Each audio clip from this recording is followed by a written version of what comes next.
गौर गोपाल दास एक जाने माने आध्यात्मिक गुरु हैं। वे भगवान श्री कृष्ण और गीता की जो बातें हैं वे सब लोगों तक पहुंचाने काम करते हैं और वे अपने उपदेश और अपने विचार सबके सामने व्यक्त करते हैं ताकि बाकी लोग उनके विचारों से सीख सकें और प्रेरणा ले सकें। आइए जानते हैं गौर गोपाल दास के कुछ विचार। वे कहते हैं, जब तक मनुष्य दूसरे की समृद्धि देखकर जलता रहेगा वह कभी भी सुख और शांति का अनुभव नहीं कर सकता। वे कहते हैं, केवल अपने व्यक्तित्व पर ध्यान मत दीजिए, एक अच्छा व्यक्ति बनने पर भी ध्यान दीजिए। वे कहते हैं, जैसे जैसे आपका विश्वास मजबूत होता जाता है आपका संदेह खत्म होता जाता है। वे कहते हैं, सकारात्मक दृष्टिकोण जीवन में सारी सफलताओं की कुंजी है।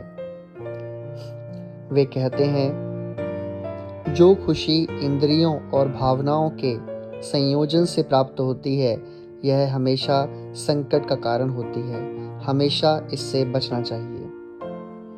वे कहते हैं, खुशियाँ तितली की तरह होती हैं लेकिन जब हम उसे पकड़ने की कोशिश करते हैं वह हमसे दूर भागने की कोशिश करती है।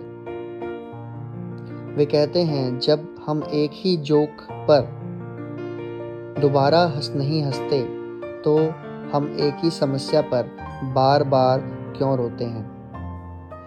वे कहते हैं, अपने सपने और लक्ष्य में फ़र्क कीजिए। और फ़र्क क्या है? सपनों के लिए हमें सोने का प्रयास करना चाहिए जबकि लक्ष्य पाने के लिए हमें जागने का प्रयास करना चाहिए। वे कहते हैं, हमेशा ऐसी स्त्रियों से दूर रहें जो आपके पैसे, आपके सम्मान और आपकी शक्ल सूरत पर जाती हैं। वे कहते हैं, ऐसी स्त्रियों के साथ रहें जो आपको ही समझ सकती हैं और आपके पैसे, आपकी व्यवहार, इन सब चीज़ों से नहीं। आपको गौर गोपाल दास की बातें कैसे लगे उनके विचार कमेंट करके बताइए। सब्सक्राइब कीजिए, शेयर कीजिए। धन्यवाद।